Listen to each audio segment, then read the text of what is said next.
Good morning friends, welcome to study with Neelam. आज है 8 जुलाई और 8 जुलाई के सभी best top current affairs question आज हम इस वीडियो में डिस्कस करेंगे। सभी बेस्ट क्वेश्चन है, इसलिए वीडियो लास्ट तक देखिएगा। और अगर आप मेरे चैनल पर पहली बार आए हैं तो चैनल को सब्सक्राइब कीजिए, वीडियो को लाइक कीजिए और शेयर ज़रूर कीजिए। ओके फ्रेंड्स, और जिन स्टूडेंट को टाइम टेबल नहीं पता है वो डिस्क्रिप्शन में तो देख ही लीजिएगा, लेकिन मैं फिर भी आपको बता देती हूँ। एवरी डे 8 AM पर आपकी करंट अफेयर्स की क्लास आएगी। 12 PM पर आपकी जीके प्लस करंट अफेयर्स के क्वेश्चंस की जो 5000 क्वेश्चन की सीरीज चल रही है वो आएगी। और 8 बजे, रात को 8 बजे 8 PM को आपकी एक पॉलिटी की वीडियो आएगी। ओके, और संडे और फ्राइडे को, मंडे और फ्राइडे को आपका एमपी स्पेशल आपकी वीडियो आएगी। एमपी स्पेशल 2 दिन आया करेगी। इसमें आपके टॉपिक वाइज एमपी कवर कराया गया है और प्लस इसमें एमपी का करंट अफेयर्स भी आपको मिलेगा। और फिर संडे को जो होगा हमारा, संडे को 100 MCQs इंक्लूडिंग ऑल एग्जाम्स का क्या होगा, एक 100 MCQs की वीडियो हुआ करेगी, जिसमें सभी तरीके के एग्जाम, आप किसी भी एग्जाम की तैयारी कर रहे हो उससे रिलेटेड वो सारा मटेरियल, सारे रिलेटेड क्वेश्चन जिनके आने के 100% चांसेस हैं, उन्हें हम डिस्कस करेंगे। ओके फ्रेंड्स, तो करते हैं आज का लेक्चर शुरू। प्लीज़ बैकग्राउंड में जो वॉल्यूम आ रहा है उसे इग्नोर कीजिएगा। हाल ही में एस जयशंकर के द्वारा देश के पासपोर्ट चिप युक्त बनाने की बात कही गई है। यह कौन से संस्थान बनाएंगे? देखिए, चिप युक्त पासपोर्ट का मतलब ये है कि जैसे आपका एटीएम कार्ड होता है, एटीएम कार्ड में जो चिप लगा होता है ना, इतना बड़ा, उससे क्या होता है, उसकी आपसे रिलेटेड सारी डिटेल उस चिप में होती है। इसी तरीके से पासपोर्ट में भी अब ये चिप लगा हुआ आएगा। ओके, एस जयशंकर कौन है? हमारे विदेश मंत्री हैं। कौन है? विदेश मंत्री हैं। तो ये बनाएगा कौन? ये बनाएगी IIT कानपुर और इंडियन नेशनल इंफॉर्मेशन सेंटर। ठीक है, द नेशनल इंफॉर्मेशन सेंटर, ये दोनों मिलकर क्या तैयार करेंगे?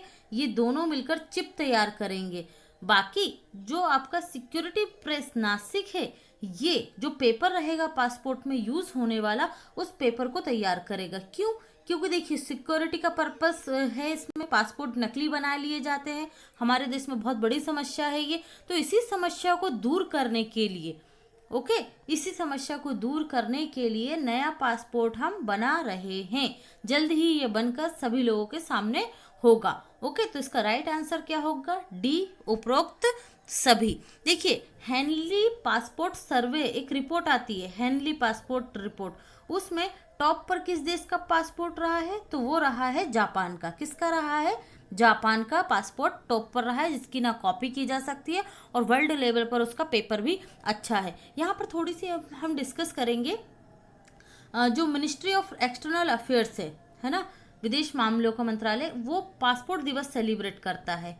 पासपोर्ट दिवस कब मनाते हैं? पासपोर्ट सेवा दिवस प्रतिवर्ष। पासपोर्ट सेवा दिवस ये मनाते हैं प्रतिवर्ष 24 जून को।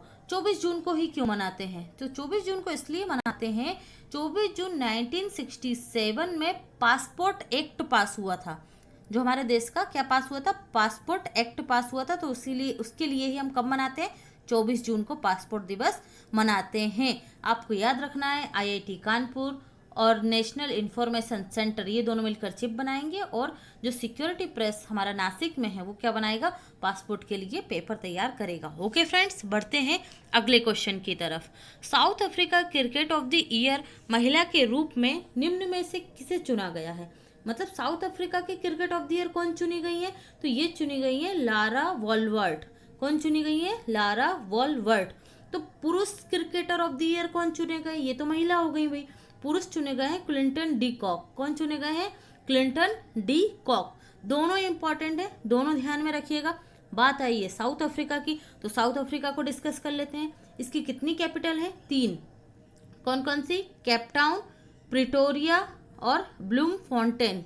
ब्लूम फॉन्टेन, ये 3 कैपिटल हैं किसकी? दक्षिण अफ्रीका की। मुद्रा क्या है इनकी? अफ्रीका रैंड है ना, या साउथ रैंड। साउथ रैंड इनकी मुद्रा का नाम है। राष्ट्रपति कौन है इनके? राष्ट्रपति हैं सिरिल रामफोसा। कौन है?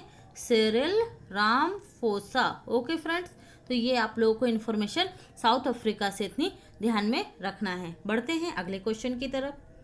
हाल ही में गंगा नदी के पुनरुद्धार कार्यक्रम नदी बेसिन प्रबंधन के लिए निम्न में से किस संस्थान द्वारा 3,000 करोड़ रुपए की सहायता राशि को मंजूरी दी गई है?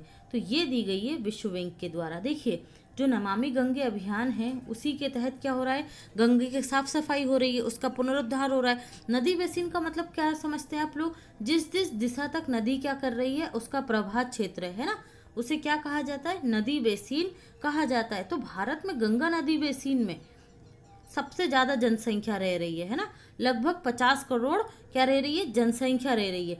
तो इस 50 करोड़ जनसंख्या के जो लोग रहते हैं उनका गंगा के प्रदूषण पर सीधा असर पड़ता है, या वो प्रदूषित करने में भी भूमिका निभाते हैं। तो जो विश्व बैंक के द्वारा 3,000 करोड़ रुपए, इससे डॉलर में कहेंगे 40 करोड़ डॉलर समथिंग दिया जो जा रहा है, उससे क्या मिलेगी? गंगा के पुनरुद्धार में हेल्प मिलेगी। ओके, तो ये आप लोग ध्यान में रखिएगा, विश्व बैंक ने हेल्प की गंगा पुनरुद्धार के लिए। अब बात कर लेते हैं हम वर्ल्ड बैंक की। वर्ल्ड बैंक की स्थापना कब हुई थी? 1944 में हुई थी। संचालन कब से शुरू किया था? 1945 से शुरू किया था ना काम करना। इसका मुख्यालय कहाँ है? वॉशिंगटन डीसी में है। कहाँ है? वॉशिंगटन डीसी, अमेरिका में है। अध्यक्ष कौन है वर्तमान में? David Malpass. डेविड मलपास ये कहाँ के हैं? ये अमेरिका के ही हैं। हमेशा याद रखना, जो भी विश्व बैंक का अध्यक्ष होगा वो अमेरिका का नागरिक ही होगा। ओके, तो ये 13वें नंबर के हैं, विश्व बैंक के 13वें नंबर के अध्यक्ष डेविड मलपास हैं। उपाध्यक्ष इंपॉर्टेंट है, हम लोग डिस्कस कर चुके हैं। कौन है? Carmen Reinhart. वर्ल्ड बैंक के उपाध्यक्ष कौन है? कार्मेन रेनहार्ट हैं।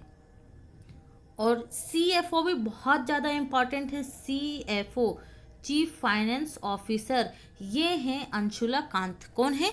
अंशुला कांत। हमारे जल शक्ति मंत्री कौन है वर्तमान में? गंगा नदी आई है तो जल शक्ति मंत्रालय के अंतर्गत आती हैं ये। तो कौन है हमारे जल शक्ति मंत्री? गजेंद्र सिंह शेखावत। कौन है? जल शक्ति मंत्रालय के मंत्री गजेंद्र सिंह शेखावत। इनका लोकसभा क्षेत्र क्या है? इनका लोकसभा क्षेत्र है जोधपुर, राजस्थान। कहाँ है? जोधपुर, राजस्थान। ओके फ्रेंड्स, बढ़ते हैं अगले क्वेश्चन की तरफ। हर घर जल अभियान निम्न में से किस राज्य द्वारा प्रारंभ किया गया है? ये प्रारंभ किया गया है उत्तर प्रदेश सरकार द्वारा।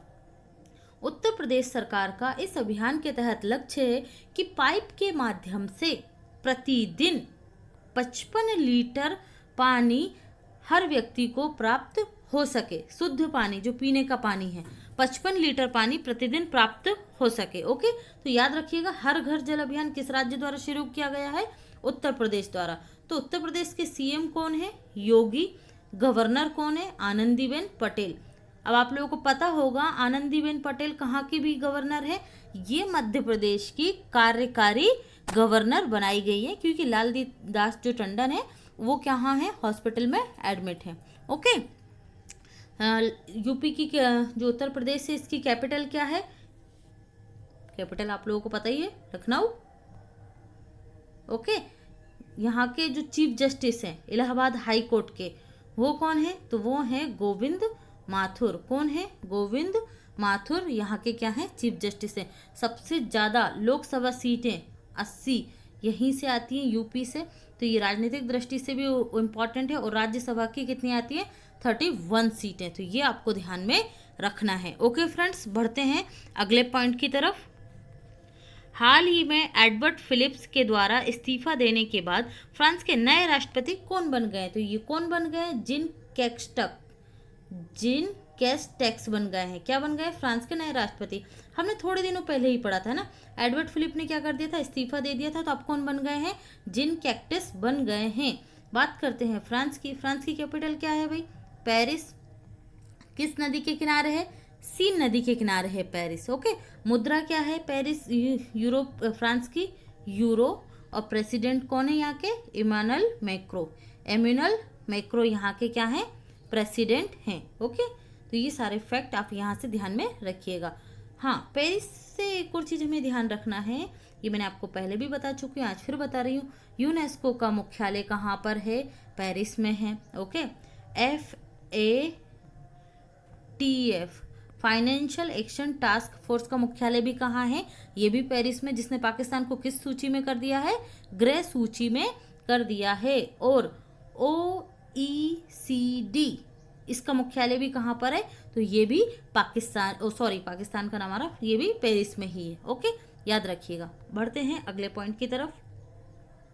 सॉरी, मैं आपको एक और इन्फॉर्मेशन बताना भूल गई।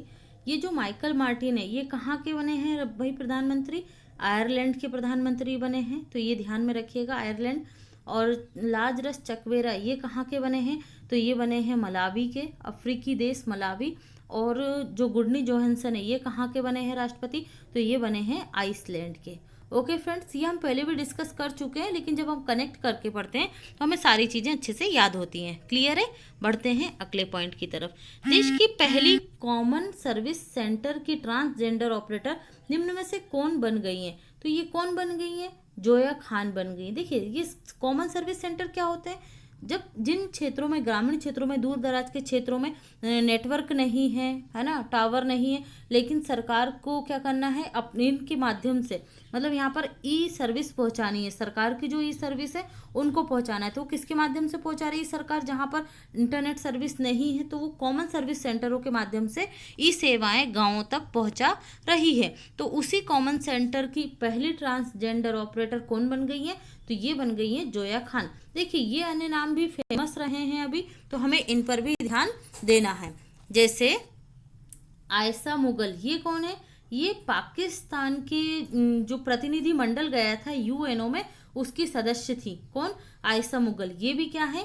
ट्रांसजेंडर है। तो पाकिस्तान ऐसा करने वाला, किसी ट्रांसजेंडर को अपने प्रतिनिधि मंडल में शामिल करने वाला विश्व का पहला देश बन गया है। और प्रथिका यास्नी, ये कौन है भाई? प्रथिका जो यास्नी है, ये भी क्या है?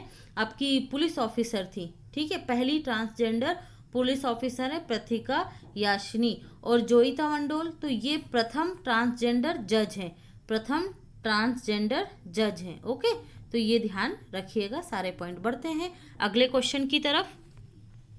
हाल ही में यूरोप का कौन सा देश कोयला और परमाणु ऊर्जा को बंद करने वाला प्रथम देश बन गया है? तो ये बन गया है जर्मनी। देखिए, जर्मनी ने क्या किया है? कार्बन उत्सर्जन को कम करना, CO2 का जो उत्सर्जन है उसे कम करने के लिए क्या कर रहा है? वो कोयला और परमाणु ऊर्जा से जितने भी उसके प्लांट चल रहे हैं उन्हें बंद कर रहा है। कौन? जर्मनी। तो देखिए, 2038 तक कोयला से चलने वाले जो प्लांट होंगे उनको बंद कर देगा, 2038 तक। ठीक है, याद रखिएगा, 2038 तक क्या करेंगे? कोयले से चलने वाले जो भी कोई प्लांट रहेंगे वो बंद कर दिए जाएंगे, पावर प्लांट जिससे बिजली उत्पन्न होती है। और 2022 तक परमाणु ऊर्जा के जो चलने वाले प्लांट है वो बंद कर देंगे।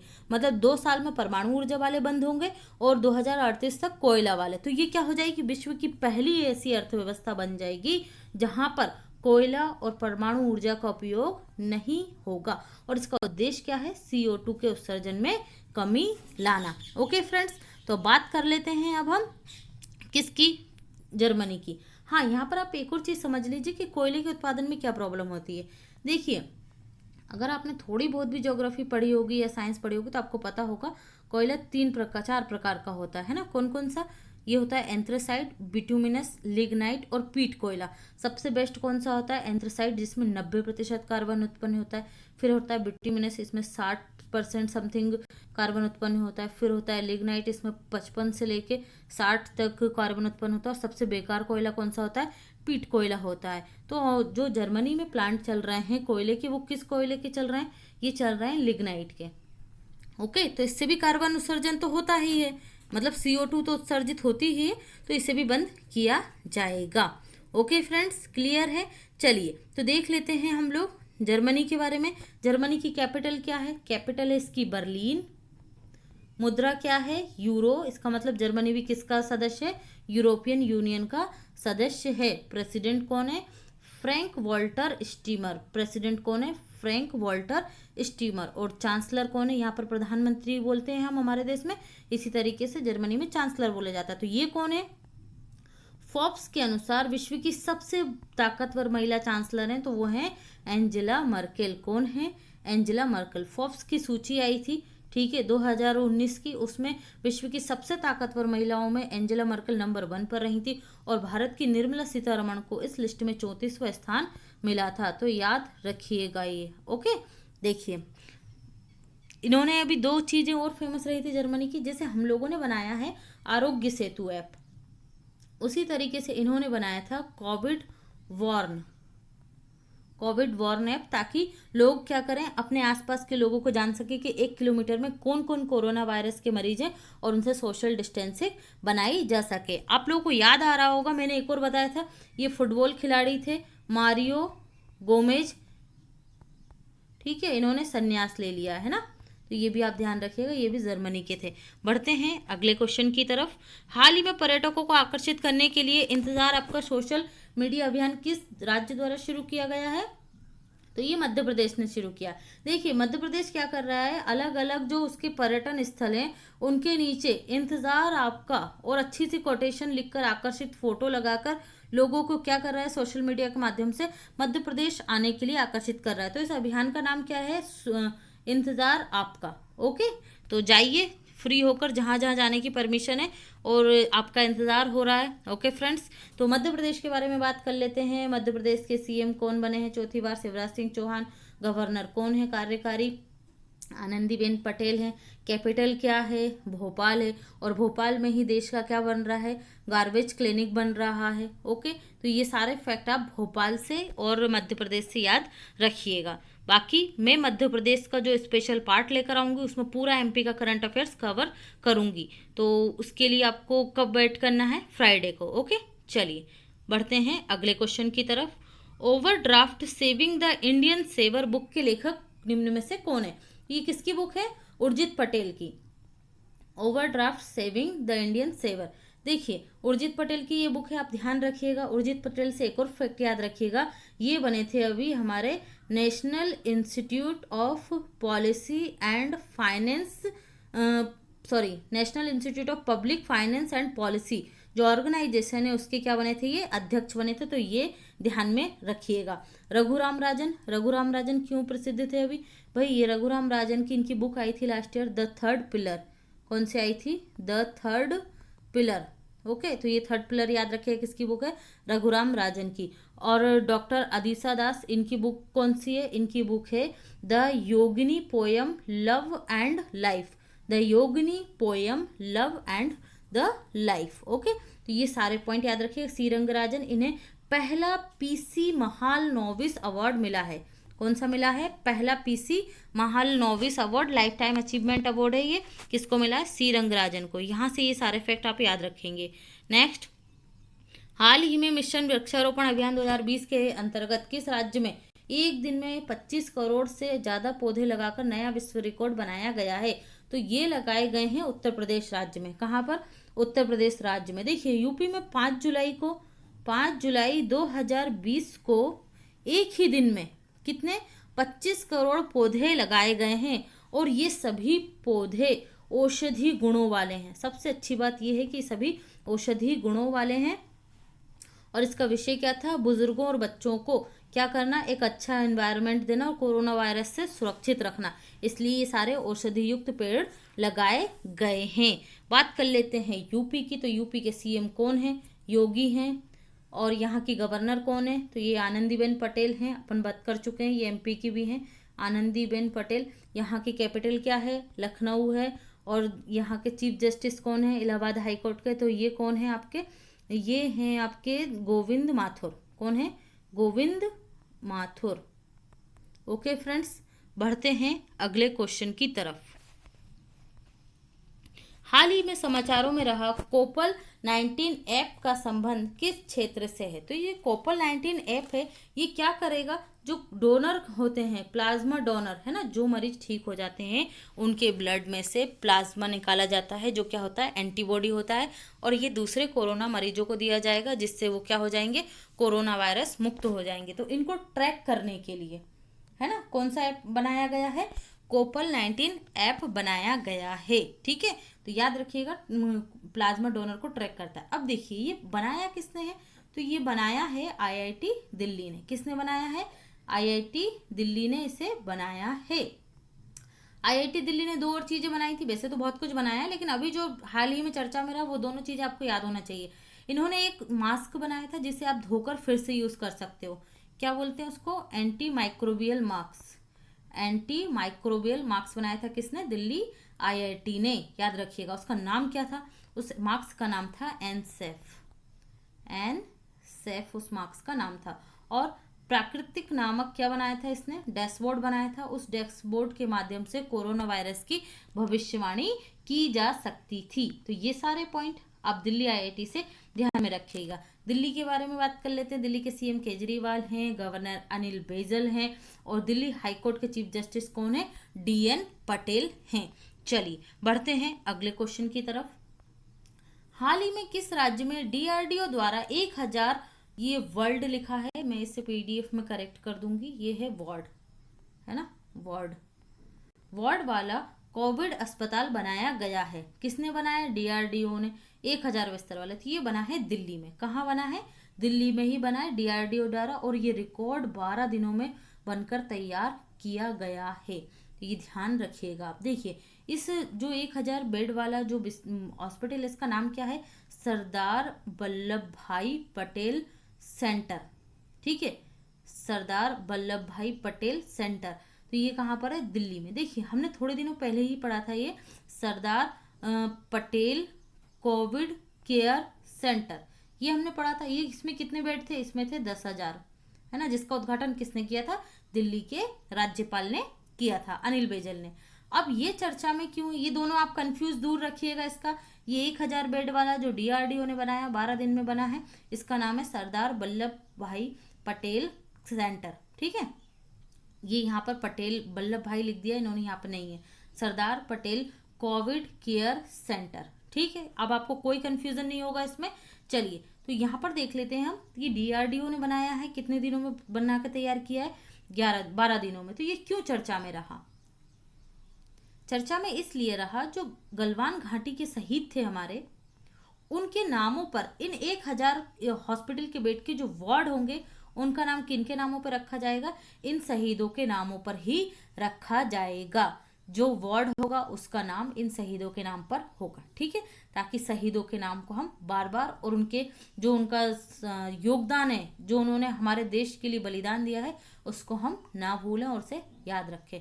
ये बहुत ही अच्छी चीज़ है, और होना भी ऐसा ही चाहिए देश में। जो सड़कें हैं, जो पुल हैं, उसमें जो राजनीति इतनी ज़्यादा होती है, उससे अच्छा ये है कि देश के सैनिकों का नाम रखा जाए, किसी प्रकार की राजनीति से भी बचा जा सकेगा। ओके फ्रेंड्स, तो चलिए देख लेते हैं अदर पॉइंट्स इससे रिलेटेड।